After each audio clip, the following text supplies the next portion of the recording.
Hello, hello, Johnny Mo. How we doing? Oh man, fantastic. How are you doing? Fantastic. Good, good. All good stuff. What have you been up to? I've been up to 180 on my cholesterol and 7.1 on my A1C, but besides that, cranking, man, creating content, trying to find always proverbially that secret sauce, that Mm. magic button. And I promise you that when you find it, it's only going to work for a couple weeks. Yeah, yeah. The magic bullet it's definitely got an expiration date on it. But I will say, in terms of blood pressure, cholesterol, A1C, it's that barbecue tour you're doing that I think is catching up with you. We may have to go on like a vegan or a juicing tour here to get you back in line. Yeah, juicing won't work for me, but the vegan will. I think juice shot my sugar up when I was on that last year. Yeah, fair enough. Fair enough. But I'm gonna go on a vegan one for my sister because she's like, but after lobster rolls because it's lobster roll season. It is. It is. We are right getting into lobster season here. So yeah, if you got to do the lobster roll tour, and then yeah, maybe we'll go grab some salads and stuff and simplify a little bit. Yeah, for But sure. so well, good. And of course, that content is, as we always talk about, community focused. It's engaging. People love it. They reach out. They comment. You've had those drone videos lately too that I've actually enjoyed trying to figure out where they are too, because there's some I'm looking going, man, I have no idea where that is, but I feel like I should know that. And Yeah, that's been a fun series. I can't wait to head up mid coast and get some up there too. That Oh yeah. south south south Maine, southern Maine is anything south of Portland or around Portland, you'll get any mid coast and above that gets less people. So it's just gonna and there's so many places up there I've never even heard about. Right. I've never been to in 51 years. Yeah. Yeah. No, and the mid coast area is beautiful. I mean, even if you go a little further up into like Calais and Lubeck, and like there are some amazing areas of Maine that many people don't get to because they are a little off the beaten path.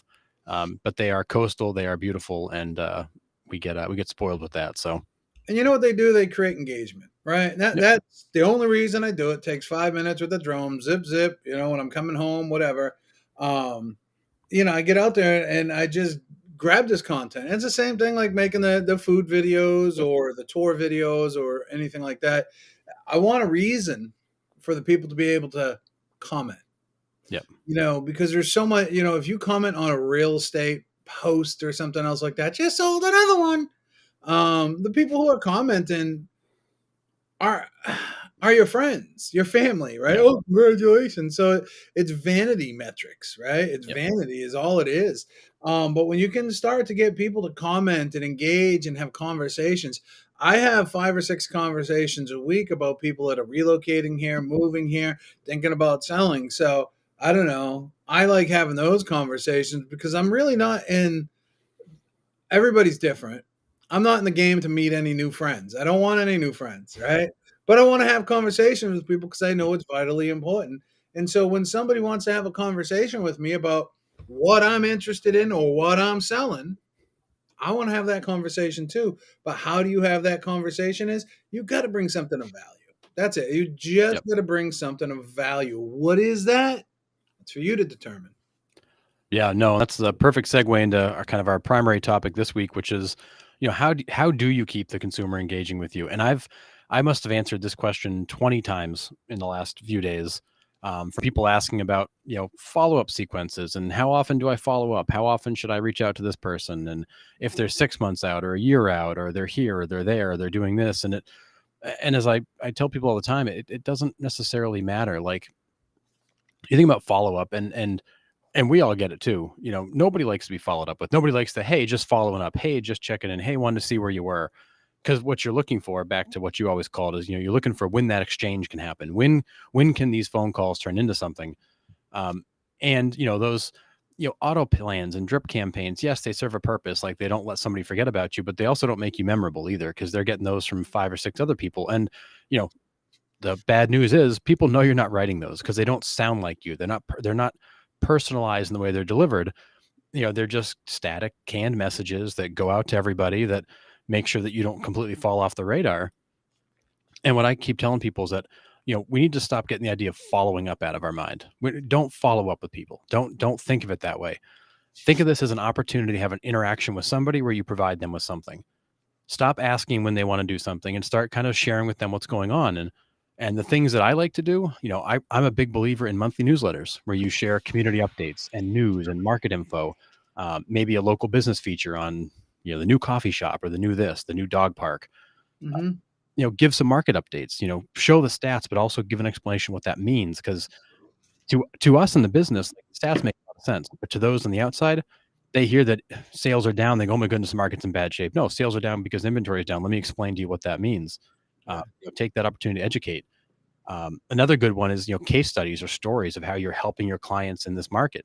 Tell the story of the family you helped relocate, the family you helped win a multiple offer situation, the family you helped get them the right terms to sell their home to move to Florida. Tell those stories.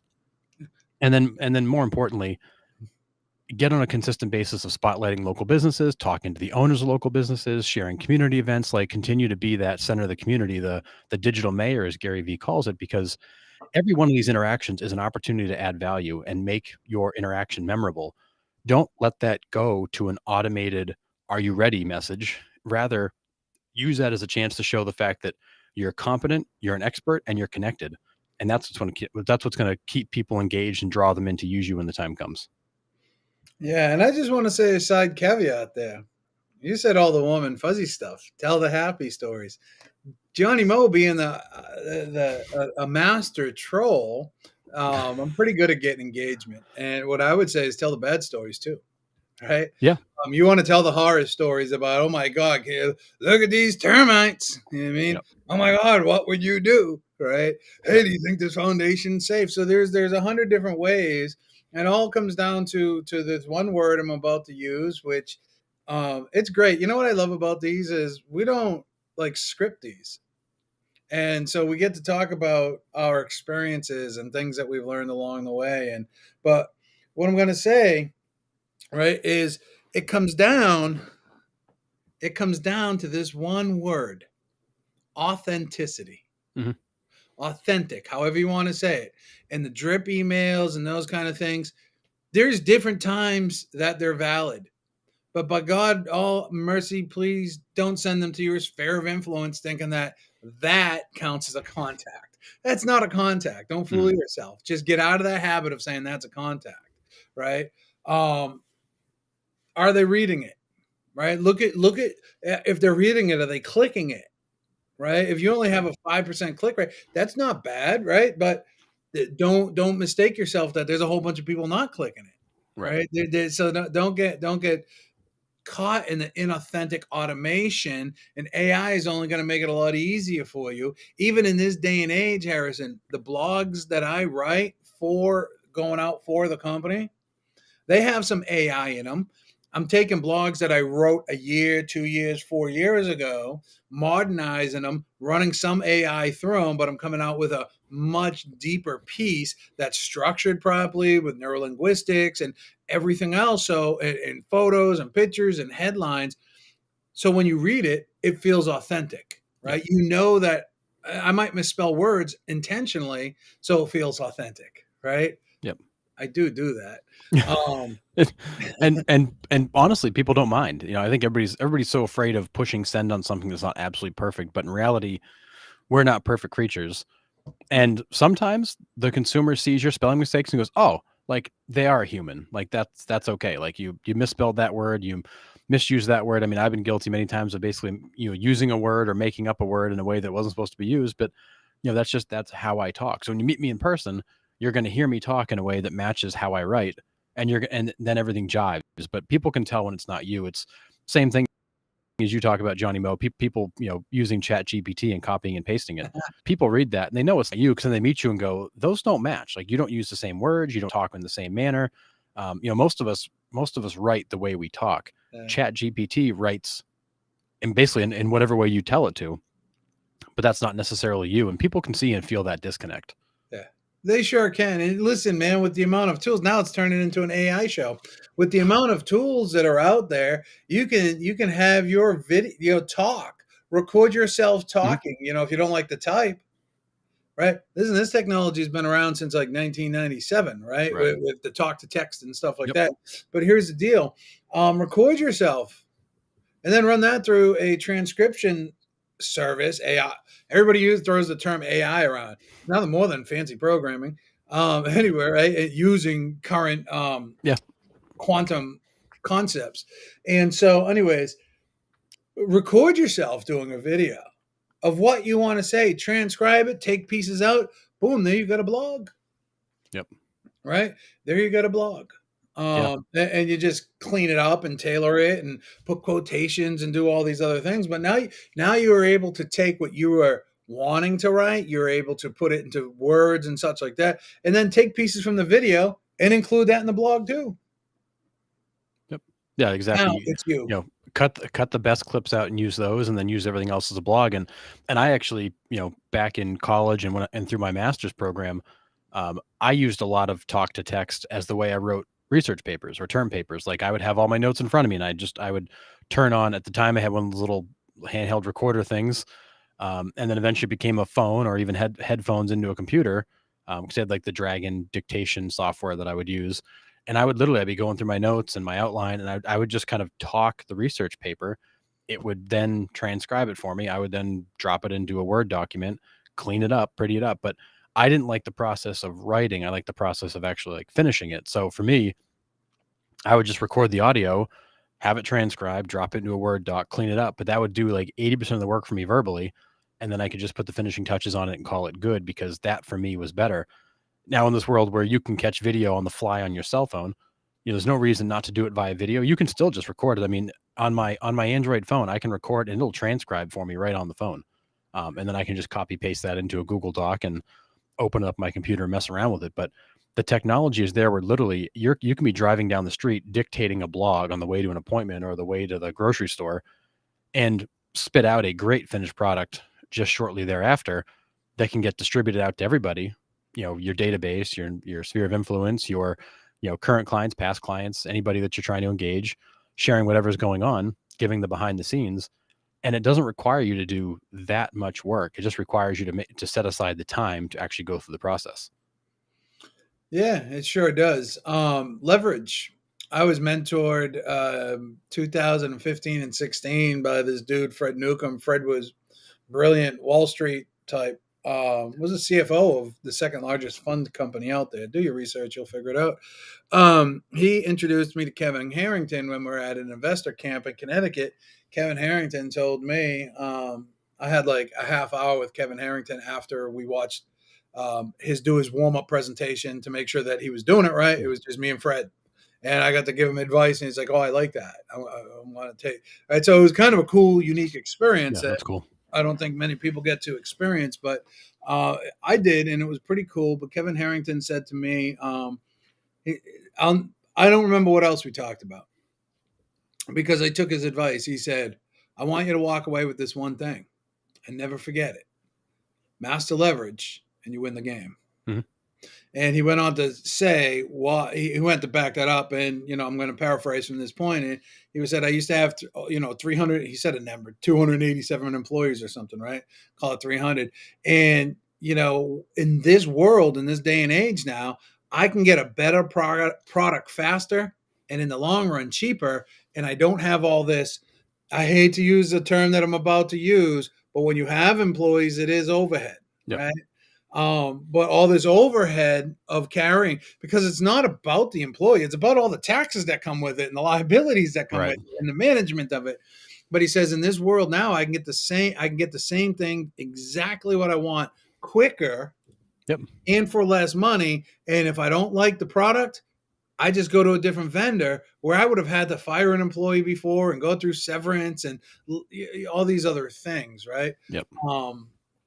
Yeah, so master leverage, and you will win the game. And what you just talked about is that, and there's dozens of services out there. But I can promise you, if you're just copying, pasting from ChatGPT, I can read that and be like, there's no authenticity, there's no feeling, because AI still doesn't have the feeling. It doesn't have the, the edge. If you're from New England, more so New Hampshire and Maine, you got, and probably like the North Shore and stuff like that, you got a special way that you talk and your vernacular and stuff. We may all go to different schools. We all end up speaking our own language, but we understand it. Yep. So if you really truly want authenticity, There it is, right? Yep. Um, but you had mentioned something that you like to put the finishing touches on when you're getting your MBA. That you like to put the finishing touches on things. Yep.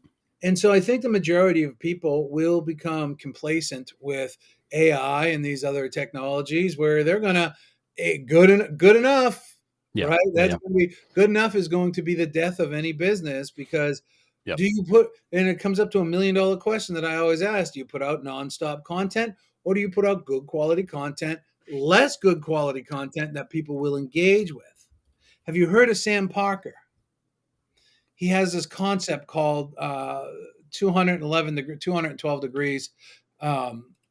He calls it 212 degrees. At 211 degrees, water is hot. At 212 degrees, water boils. Boiling water creates steam. Steam moves locomotives. Yep. So the 1 degree more is the difference between moving a locomotive or not. I know somebody that missed the Olympics by within a second, Yep. fraction of a second. Number 1, 2, and 3 advanced to the Olympics. Well, he was Yep. number 4 by a fraction of a second. Yeah. Okay, Small margins. you go home, and so doing that little bit of extra, that all right, did 80%, I'm going to do the other 20%. That's where the winning comes from. That's where the success and the sustainability come from. Yep. That also comes with consistency, which I'm sure we might talk about. Yeah, I'm sure that'll come up, but it's a good point because I've heard a lot of people lately asking about, what industries will AI replace, what jobs will AI replace, and I don't.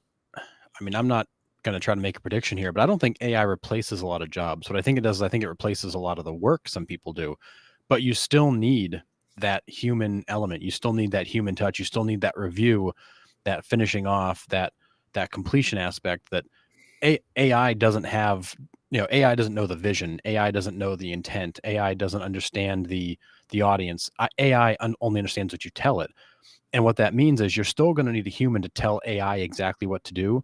AI is going to go do that work, and then you need the human to actually proof and review and finish what comes out. So I think it's going to be more about it's going to be less about jobs it replaces and more about how people get trained to utilize that tool to drive higher efficiency. Because without a human driving AI doesn't know what to do until you tell it. And AI doesn't know what you're trying to get to, so that's why it's going to require the review. So I don't know that AI replaces people so much as it just becomes a tool for greater efficiency. Yeah, I don't think if it replaces anybody, it's going to replace people that are replaceable. Well, So I fair. guess in our life, we want to make sure that we're not replaceable, but most of us are. So it will be a leverage play. It's Yep. going to enhance your work. It's going to what AI should be is your assistant. Yes. Right? You're not gonna have your assistant give her the credit card and say, "Hey, run the books now," or him, "Run the books now. That's all on you." No, you're still gonna oversee that, right? Right. You're still gonna say, "Where my money going?" Right? Yep. What's this charge? What's this charge? Hey, this looks weird. Where'd this $22,000 go? Right? So AI is good. AI should be treated as your assistant, and AI can help you with consistency. AI can help you. AI is logic, right? Yep. AI is logic. Programming is logic. It's all anything to do with computer is strictly logic. It either Yep. is or it isn't. Okay. 100%. If it is, do this. If it isn't, do that.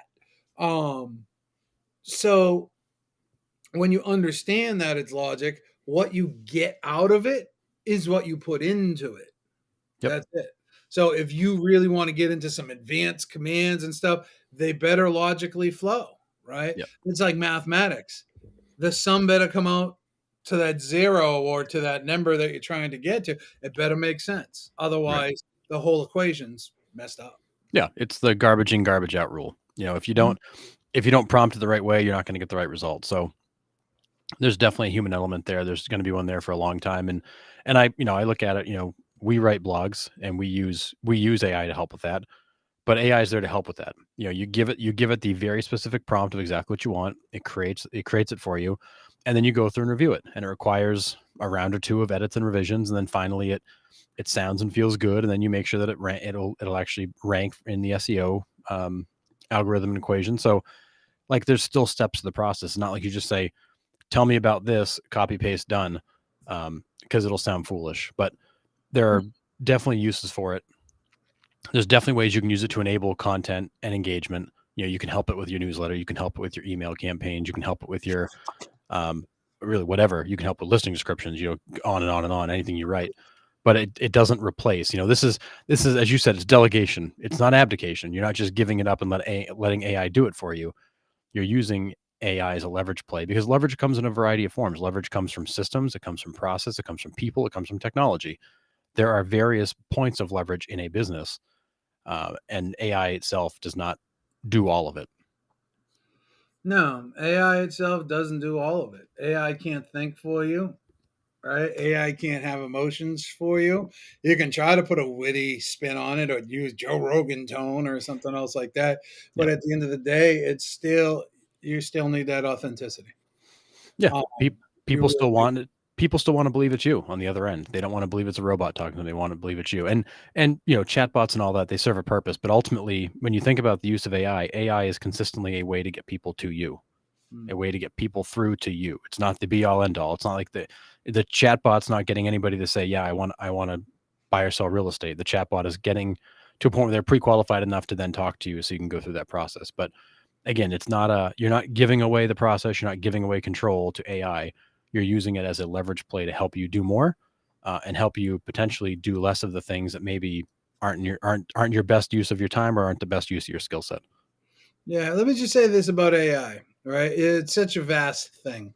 And the most popular place that it's really operating right now, at least from my purview, because this is where is where I'm ingrained, Mhm. is in creation. And so Yes. people are copying, creating these articles on, putting. If you're not using a program to optimize any of that, then it comes down to the intent. It comes so some of the things that I write may not be for optimization, they're for effect Sure. that Yeah. I'm Yeah. going to send out in an email or something. I'm trying to hit a point, right? But I can promise you that if you take any of this AI content that's being generated, however you have it being generated from whatever system you have it being generated from, and you're not running it through something like a Surf SEO optimization tool and sitting there plucking through the checklist of things that need to be done and the keywords and if you even understand, and I don't mean this to sound condescending, but it's not your job to understand some of the Right. stuff that is mentioned there. I don't understand it all. I have to talk to somebody and say, hey man, how do I get rid of this so I can increase the score with this site indexing? Oh, you do this. Oh, okay. Internal site linking, right? But what exactly does this one mean? And so if you're not running your generated content through another AI, an optimizing system, it's not gonna have the juice Hmm. across Google that you might think it does, and that always brings me back to my argument: nonstop, constant content creation, content that's taken a couple of hours to create the blog, or 3 or 4 days to optimize, not full days, but an hour here, an hour there, whatever. I'm going to go this route: less is more every day of the Yep. week. Yeah, and I think there's a lot of conflicting information out there about that. I mean, I was watching a video from Gary Vee. It was either yesterday or this morning, talking about the state of marketing in 2023, and he continues to bang the drum of volume. It's volume. You've got to just keep being out there, because the algorithm is designed to reward those people that put out more stuff. So there is an angle where more is better, because you need to be seen, and you need enough stuff out there where people are likely to come across you. The flip side of it is, and we've seen this with other creators, where they're like, no, it's got to be quality. Like I'd rather do less that's better, so that when people see it, it sticks. And there's very conflicting opinions on how that's done, but I think it all depends on where are you using it, what are you trying to get out of it? Because I think to in the real estate space, what are you trying to do? You're trying to attract people in that are going to want to be part of your world, potentially do business with you. If you just want to be an influencer, then it's a volume play. You just need to be seen and seen and seen and seen, and that'll get people to like you. If you want content that actually gets people to say, yeah, I've gotten to know, like, and trust this person through their content, you need quality. So I think a big piece of that is digging into what are you actually trying to get out of it, versus just adopting some strategy because somebody said that works for them. Yeah, let me just break down Gary Vee a little bit. Um, but before I do, I'm going to reference his book, Jab, Jab, Jab, Right Hook. Yep. And if I'm not mistaken, the way he referenced it was the right hook is the call to action, Yep. right? And so the jab, jab, jab is the setup, the setup, the setup. So the jabs for me are the restaurant reviews, Yep. the drone videos that I do, right? Just the 1 minute guess where I'm at. Can you guess? You know where I am at? Those are the jabs. Okay, those can be as mindless as you want. Okay, you want to put out constant content. They don't all. You don't always need it in edited video. You Yep. don't always need to be acting foolish. You don't always be needing to put a prank out. Even social media is getting dumb. Oh my Yeah. god, can you believe this just happened? My day, my I wouldn't have been able to go on in my life if I didn't know that you spilt the milk and the dog licked it up. Oh my god, right? So that's the word that's the that's the Yeah. swamp of too much content, is that it just becomes mindless. So the jab is the restaurant reviews, the aerial drones, right? And then the right hook is, hey, here is the market update. This is what's happening in the market. Do you need some help? Hey, did you know home prices are up 3.8% across the board month over month again? Take a look at this site, and then they land on my Chime site. They get Sure. pixelated and retargeted, right? So those are the right hooks. That has to be intentional. That is where the good quality has to come from. So your daily stuff, your nonstop stuff, go ahead and do it. Yep. Okay. But that right hook better be optimized. That's the big league stuff. That's Yep. what wins your boxing match. Since we're talking jab, jab, jab, right hook, it's the right hook. Everything else is to set up for that right hook. Yeah, it was like Muhammad Ali's rope-a-dope. He would kind of lull you into a false sense of security with the easy jabs, and the minute you put your hands down a little bit, he came at you with the hook and would knock you right out. So, Mhm. and it's a good point because I think that the information is conflicting. There is clear benefits and pros and cons to each one of those, but it comes back to, do you actually have an overall strategy for what you're doing? Are you just posting stuff and praying that people see it? Are you posting stuff with intention?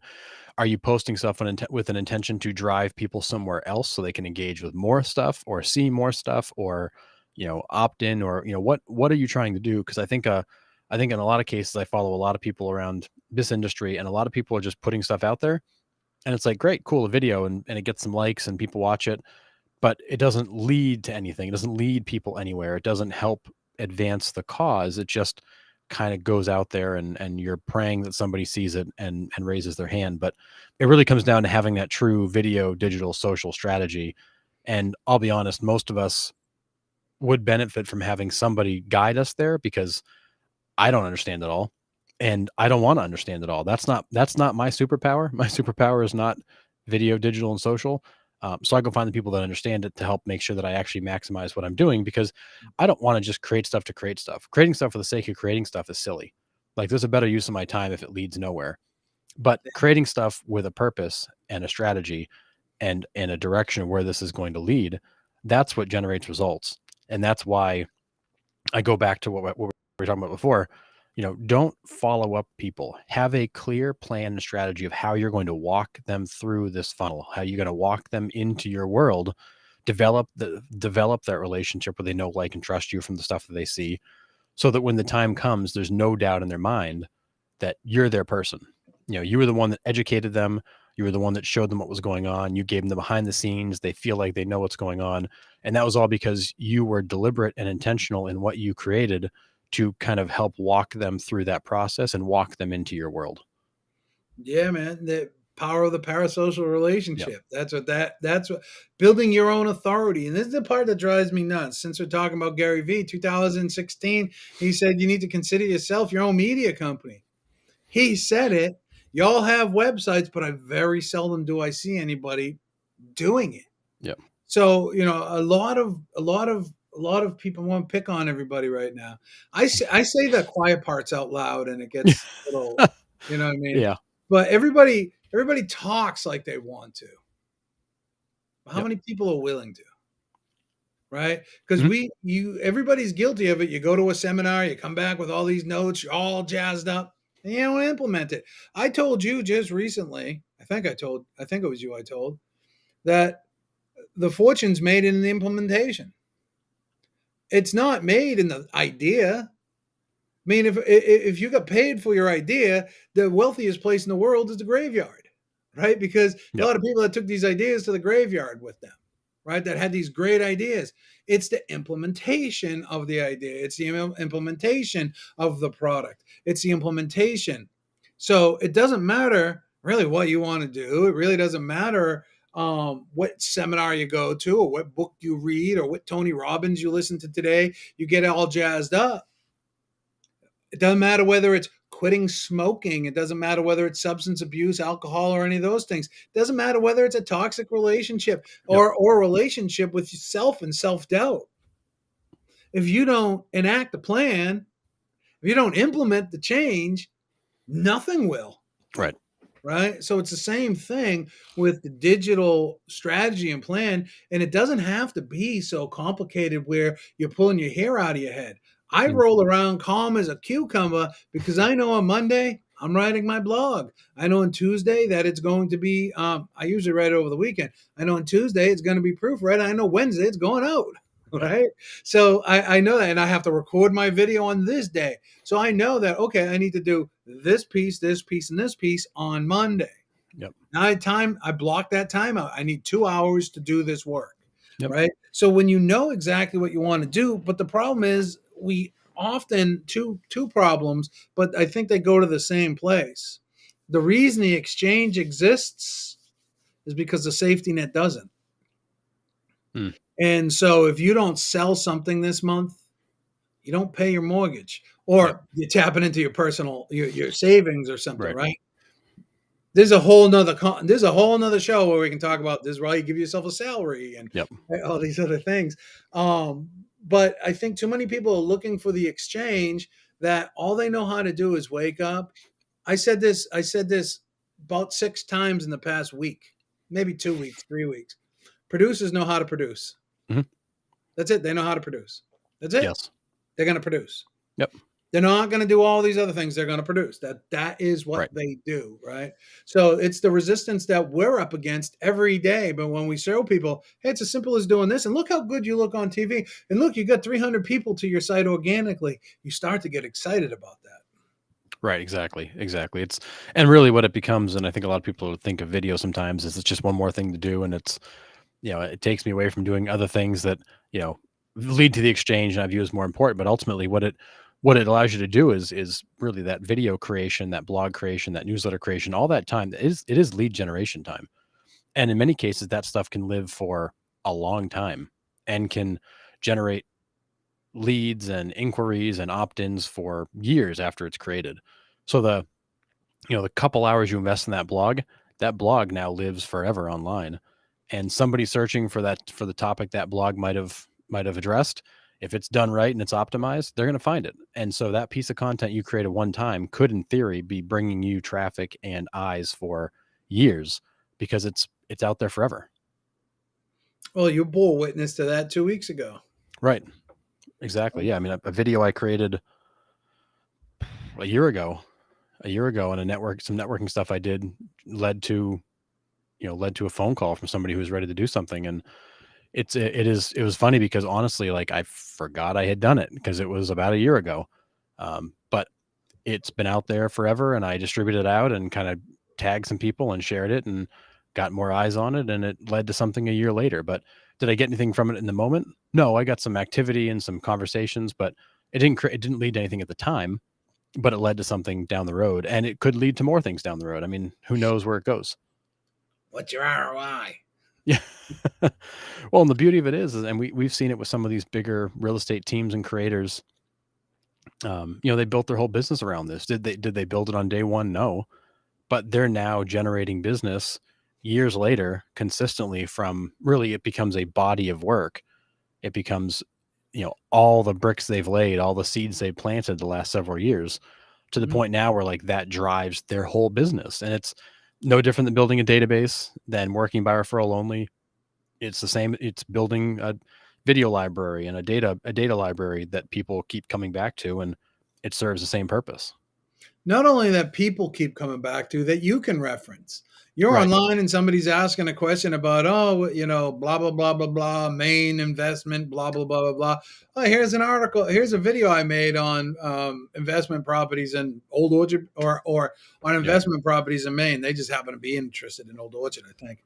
Yep. Here's a video I made about, I work with a lot of investors. Here's a video I made about that. Yep. Boom, there you go. Right. If it's a Yep. blog, here you go. Here's an article I wrote. Right. And this is, I think, why it's critical. I don't want to sound like I'm selling, but we're always selling. So I sound like I'm selling. But this is the whole reason why I do not believe I believe in branding yourself as an agent. Yes, of course, Sure. because you are the brand. Yep. But I also believe in being part of something bigger than self. And that's what Explore My Town represents Yep. is we got dozens of Explore My Town people and sites, and you know what I mean? You go on there, we got all this stuff happening. We got videos from around the country, from Alaska to Portland, Maine, right? All the way Yep. down to freaking Valdosta, Georgia, and Florida, and over the other way. But anyways, when somebody sees that, it looks like it's part of something bigger. There's some level of accreditation, right? Affiliation, something bigger than self, not Chuck D. Realtor. And so when you're able to be part of something bigger, but more so when you make your pages, when you make your website, not so, Big Rick the Realtor, right? You make it more Explore Maine Life, or Explore Maine, or Maine Connects, or something else like that. Now, all of a sudden, when somebody sees that inside of social media, because you're sharing that well-written blog inside of social media, which is written on your Chime website, and it looks like it's coming from a trusted news source or a trusted community source versus Chuck D. Realtor, because everybody knows what's going to happen when you go to Chuck D. Realtor's site. Everybody knows.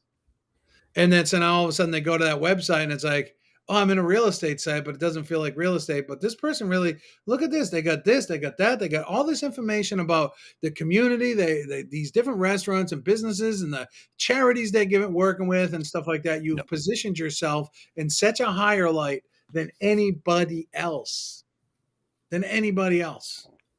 Yeah, it gives you it's instant credibility. It shows the fact that you are networked, you're community oriented, and honestly, back to the point before this even was, pro tip for everybody out there: if you have questions or things people ask you a lot that you answer over and over and over again, it's a pretty good sign that's something you should either have a blog about, a video about, or some sort of canned email about, so that you can just give to them. So when they say, can you tell me about buying a home in this neighborhood? Or can you tell me about how this works? Rather than answering that question over and over and over and over again, have somewhere to point them. So when you get that question, like, oh, great question, go here, and you'll find the answer. Rather than having to answer the question every single time, you can actually just begin to map out, what are those things I constantly get asked? What are the things I'm tired of answering over and over and over again? Let me create something that I can send people to that answers that question, so I don't have to do it every single time. Yeah. That's another form of leverage. Now I don't have to answer that question every single time. I just send them a link and say, watch this. Give me a call when you're ready. Yeah. You're becoming your own producer, curator of content. Yep. You know what I mean? You become that person that, listen, when you've been on listing presentations. I know you've seen listing presentations from different agents from around the country. And there's some people that go in and they just got their one printout or on the computer CMA. There's some people that come in and they got a book that they lay out and they got numbers in there. They show what they're, listen, we can all change those reports. So we're all number one, number two, number three. You just got to change the inputs, right? Yep. But all of a sudden now they're coming up, and if your report sucks, take the office report, right? Yep. I don't think there's anybody that's going to beat our office overall in the state of Maine. It just happens to be a behemoth, right? Hey, we're number one. We're number one, right? So I think you have to stand out differently. But imagine this, and this is real world. Because there's a Susan Cook story. Imagine walking into a listing of somebody's house that you don't even know, but they recognize you Yep. and they say, hey, you're the lady that does those videos. Wouldn't everybody want to do that? So my question is, what holds you back, and why is there so much resistance to doing it? People tell me it'll never work. Then why is it? Why is it? You're not doing it. If you're not doing it, you cannot tell me that it doesn't work to the people that are doing it.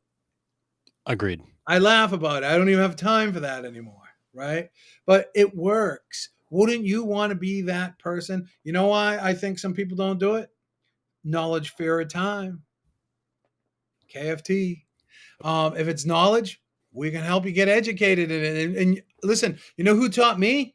Trial and error in YouTube, right? So Absolutely. you can do it too. If you want to fast track, we can help you with that. We can give you the tools and we can do it for you. But you got to do the work. You got to do the footsteps, right? Right. That's it. If making 2 videos a month of quality is too much, I don't know what to say anymore. Yeah. Especially when it should be part of your lead generation time. It'll be out there forever. It'll create leads for you forever. It'll allow you to build that relationship.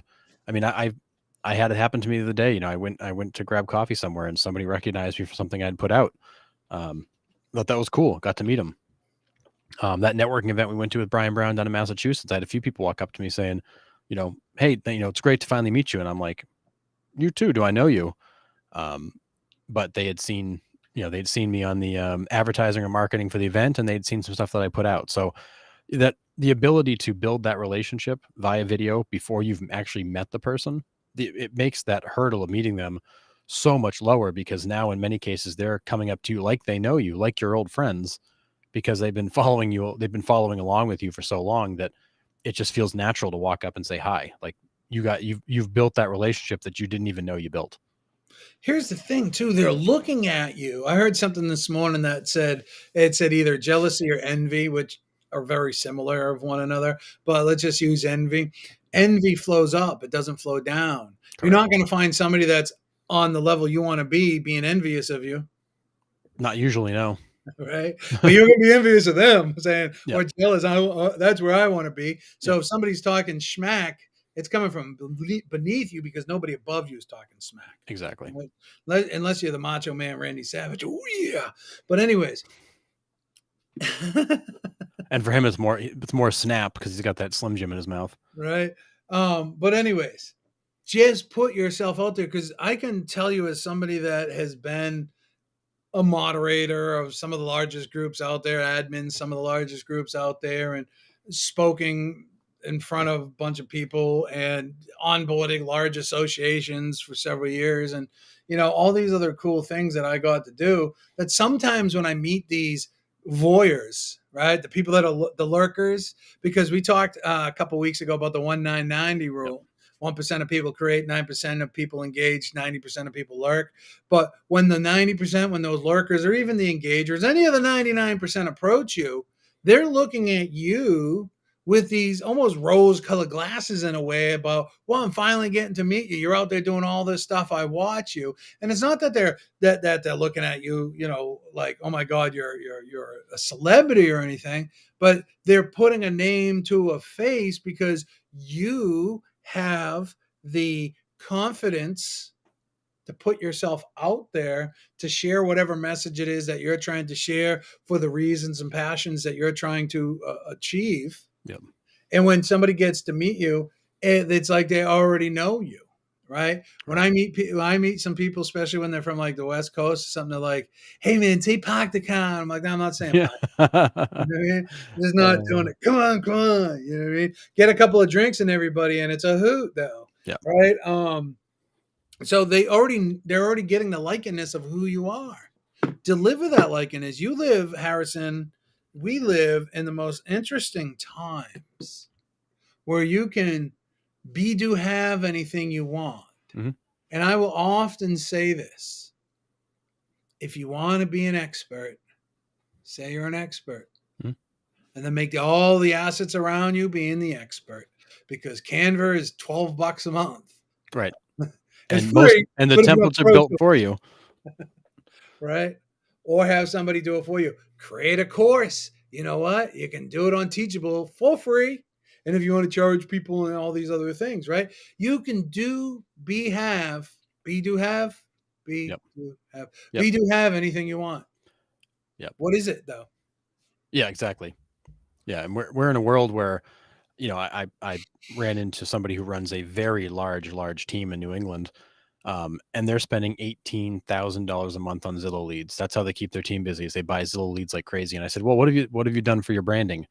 Well, nothing. I mean, we just close a bunch of deals and people know who we are, and we just keep buying the Zillow leads. It keeps us busy. And literally for, a tenth of that money, you could have built out a digital presence that would have allowed you to attract and generate leads like Zillow does for you. But instead you just kept paying Zillow because you needed the right now, and you didn't make the investment in the long term. So now in a shifting market, when things are not like they were, that $18,000 spend becomes a bit of an anchor on the business when the lead flow has been cut in. I think he said half. They're getting half as many leads as they used to, um, for the same spend. When in reality, for literally a tenth of that money, you could have built a digital social video presence that would be spitting leads out to you right now, like Zillow used to. And I think that's where I go back to playing the long game. If you're going to be in this business long term, and I hope everybody out there has that mindset, they will be. What are you doing to build out your own ecosystem where you don't have to pay Zillow for leads, that you're generating your own, you're creating your own business, and you've got this insulation. When the market shifts, if you've got a strong SOI and a strong network and you've got an engaged community, when the market shifts, it won't matter to you necessarily, because you've got that kind of embedded group of people that are always going to use you, refer you, talk about you. If you're just striking a check to Zillow every month and the market shifts, you're going to keep spending the same money and watch that lead flow go down, to a point where it almost becomes unsustainable. And I've been screaming this for probably 6 months now. Everybody needs to be thinking about how to build a sustainable business right now, because the last 2 years were great.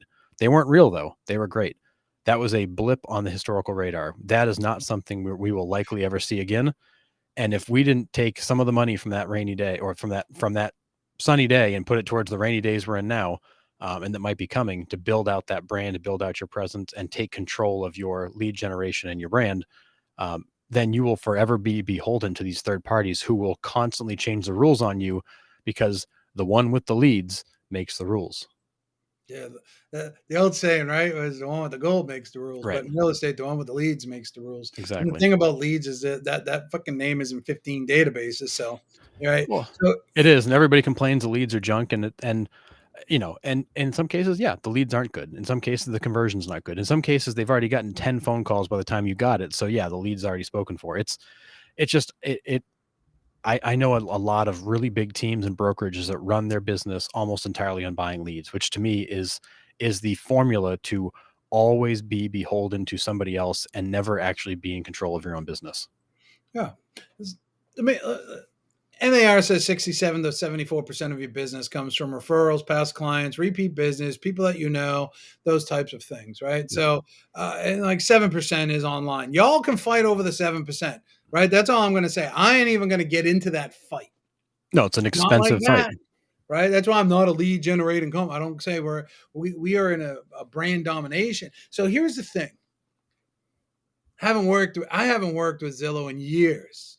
The Nope. last I knew, so somebody please correct me if I'm wrong. You bought a zip code or a fraction of a zip code.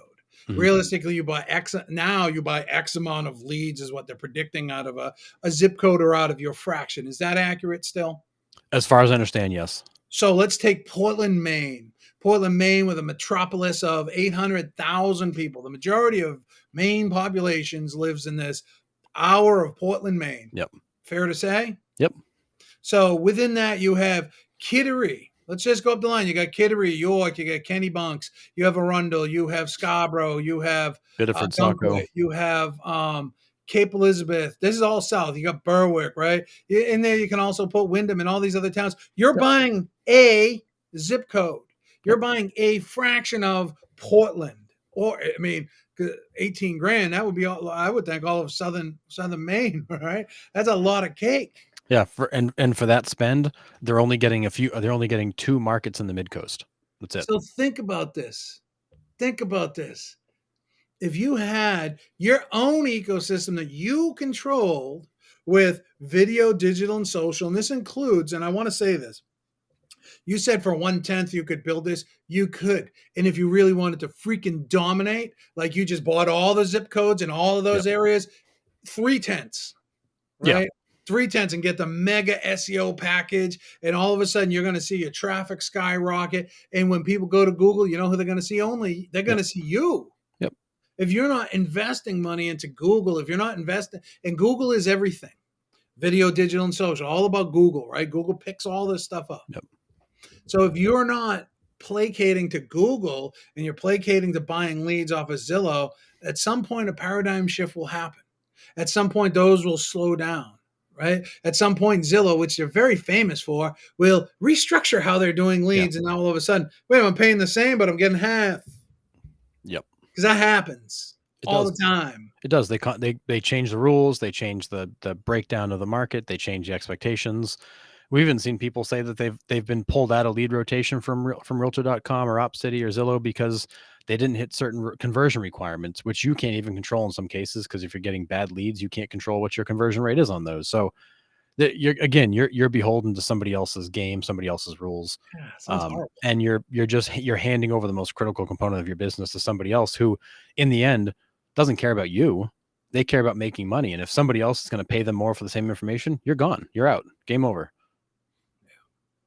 So I feel the same way, man. It's control your environments. Those things are great to subsidize. exactly. But I would be taking that money I'm generating. It's like taking out a loan.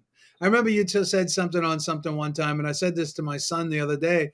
I said, you know what Harrison says? I don't care what the interest rate is. What is the return?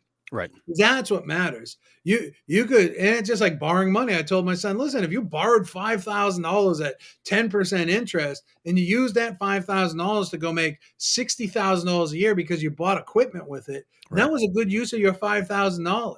But if you borrowed $5,000 to go on vacation, that is not. Right.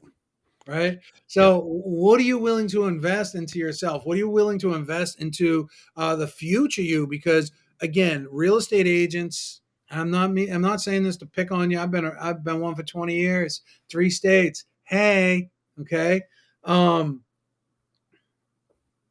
you think about is real estate. All you think about is now. All you think about is the exchange. And that very small percentage of people that are thinking about brand awareness, that very small group of people that are thinking about how can I be bigger than myself? How can I attract more people?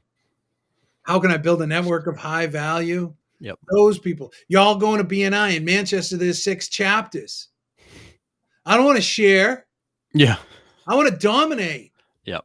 Plain and simple. I don't want to share. I want to dominate. And that's all I'm looking to do is dominate. And the only way you're going to truly dominate, I don't care the name of the team. If those leads dry up tomorrow, done. What's your legacy? What's your digital legacy? I see David's on there, and he inspires me about digital legacy from the personal world, right? For the product he's working on. Big time. I'm saying it from the business world. What is your digital legacy, man? Yep. What is your digital legacy? Is it because Zillow? I don't care about Zillow. No. My picture on Zillow is from like 12 years ago. I haven't logged into Zillow in probably equal amount of time. Yeah, I'm not sure if I have a picture on Zillow. I don't care. I only care about Google. Yep. Yeah, because ultimately, you as we've said many times, you want to be where the consumer is searching, and you want to get caught as early in that search as possible. You want to show up on the results. You're not going to beat Zillow because what they spend is insane, but you want to show up on the search results right behind Zillow, right behind those big platforms, because then people will say, oh, look, here's somebody who's clearly got some credibility because they show up this high in the rankings. Let's find out what they're up to, and they're local. Cool bonus. It's not just Zillow who's going to send me through this grinder of lead rotation where I'm going to end up all sorts of places. So there's huge credibility, and there's enormous value in being seen as early in that search as possible. And you're not going to do that just by spending money with Google. You're going to do that by having the right SEO, the right content, valuable content, high click-through rates, you need all those things that's going to cause people to say, this is legitimate, you should go here. And then Google will love you and send people your direction. Yeah. So the final, we're running out of I time say here we got to wrap it up here, Johnny Mo. because you're long-winded. Yeah. Sorry. So I put out a blog this week. My blog this week was a rewritten blog, which I love doing this because I'm able to see where I was 3 or 4 years ago when I wrote this to where I am now and what has changed, right? And how do I think differently now that maybe than I did then? And, how can it? So I created this blog, The Importance of Consistency in Achieving Goals in the Real Estate Industry. Long title, I know, but SEO liked it. So that's why we used it. And you can go to the evolutionmediagroup.com, click on blogs and read it yourself. We just started blogging there. So there's 2. We're putting out 1. Again, less is more. I'm not going to put out 3 blogs a week for the sake of putting out 3 blogs a week. I'm going to put out 1 excellent blog a week with a video, with structure that's done properly and everything else like that. And that's the key in our newsletter. But I wrote in here, consistency is the key. Consistency is critical in achieving success in real estate lead generation. When creating a lead generation strategy, it's essential to have a plan and stick to it. This means creating a routine or pattern of activities that help you generate leads consistently over time. It can include anything from social media posting and email campaigns to cold calls and open houses. Consistency is critical in real estate lead generation. By sticking to a plan, executing consistently, you can create habits, save time, stay focused, and generate high quality leads that lead to long-term success. We go on to talk about what is the sphere of influence. We get into social media, video marketing, content. What does it mean to be consistent? Developing consistency and habits, right? This is a good toilet blog. Right? Go there, read this on the toilet. There's great, excellent information here from somebody that's been in the business for 20 years, from somebody that has worked hand in glove with some of the best real estate agents or teams around, somebody that has done some pretty cool stuff. But it's not me saying this. It's the collection of other people telling me. Yep. Right? That's the best part about it. I was born not knowing a damn thing. Exactly. I've had the great opportunity to learn from some tremendous people, inside of real estate, outside of real estate. I've been lucky in that regard that I've had really, really great people, really smart, talented people that have been willing to give me the time of day to answer my questions and let me learn from them. And so I that's a huge, that's been big in shaping what I know, understand, and the path I've gone down. And it's always something I'm happy to pay forward and share with others, because really in this industry, especially, there are so many people out there that will literally give you the playbook, and they will tell you exactly what you need to do or could do or should do to get to where they are. And not taking advantage of that I think is a mistake. Big mistake. And here's the thing, right? It's all you. It's all your brand, right? I got these things. I drive, this. I drive everybody crazy. Put it in Trello. Put it in Trello. Put it in Trello. Why? I got boards in Trello for myself for multiple different reasons. I got one called team chores. I got one called op chores, right? These different things that we're all working on. But there's one board in there called rhythms. And the rhythms is for what do I have to do every Monday? Or not just Monday, weekly. One's called weekly. One's called, I think, a daily, weekly, monthly, and annually, right? As simple as check the support email, ensure all issues are taken care of, right? That's a daily thing. But weekly is write one blog, and then the team is all tagged in there on what their responsibilities are. Everybody knows that on Monday this happens, and on Wednesday the newsletter goes out without fail. Mm-hmm. Right? Without fail. And that level of organization, I think, is missing in a lot of agents' mindset, because they know there's not enough talk out there. There's minimal talk out there about acting as the manager of your own business. And that is where this stuff happens. The real estate agent's job, Michael Gerber taught me that there's the entrepreneur, the manager, and the technician. most real estate agents, most team leaders, even most brokers operate as the technician. Very seldom do they truly operate in the management level of their business. Yep. Yeah. And there's tremendous comfort and result and execution in that structure. Knowing what to do next, because we spend entirely too much time wondering, what should I do next? What's the next step? How do I get there? What should I be doing next? And when you actually have that structure laid out, you have those rhythms laid out, and you know how it's all going to unfold. There's tremendous comfort and a higher level of execution in having that structure versus constantly wondering, what should I be doing? Your money is made in the execution. Yep, exactly. So, all right, Johnny Mo, we got to wrap it up here. Do you have a parting thought for us today? Listen, man, just figure out what it is that you want to do, right? What it is that you want, what it is I mean, if you say that you only want to sell 25, I had a friend of mine who just recently told me, I opened up my own brokerage. I only want to sell 20 houses a year, and they all come from my sphere. Hey, congratulations. Awesome. This person knows what they want to do. Yep. Know what it is that you want Powerful. to do. Make a plan, but you have to be consistent with it. You're not going to make one video and that's the video. Yep. Right? You're not going to write one blog and that's the blog. Right. Right? There's no easy button. There's no secret. The secret is hard, consistent work. I happen to prefer doing it with video, digital, and social.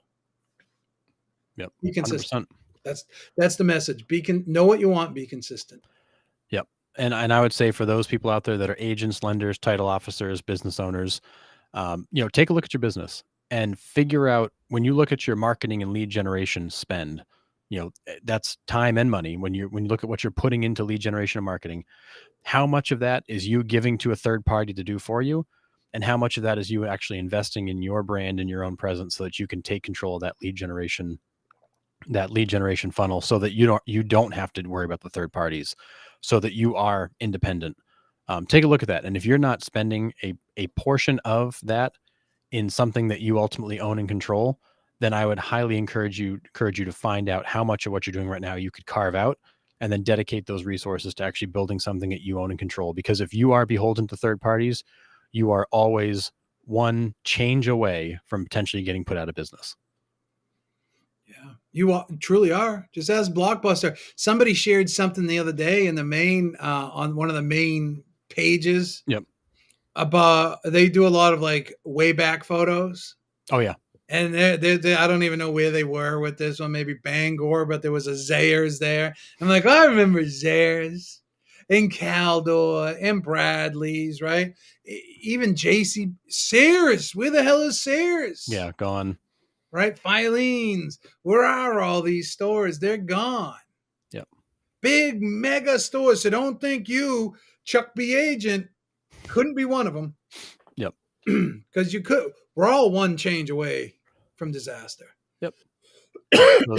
As much of that as you can control and be in the driver's seat of, the better off you'll be, and the less likely you are to be shut down by somebody else. So I would highly encourage anybody, look at your business. How much of that do you actually control?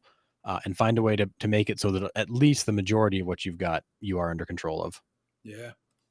I agree. So with that, Johnny Mo, another fun Friday Live. If anybody's got any questions, you can always reach out to us. You can find us in the community leaders page. We're in there all the time.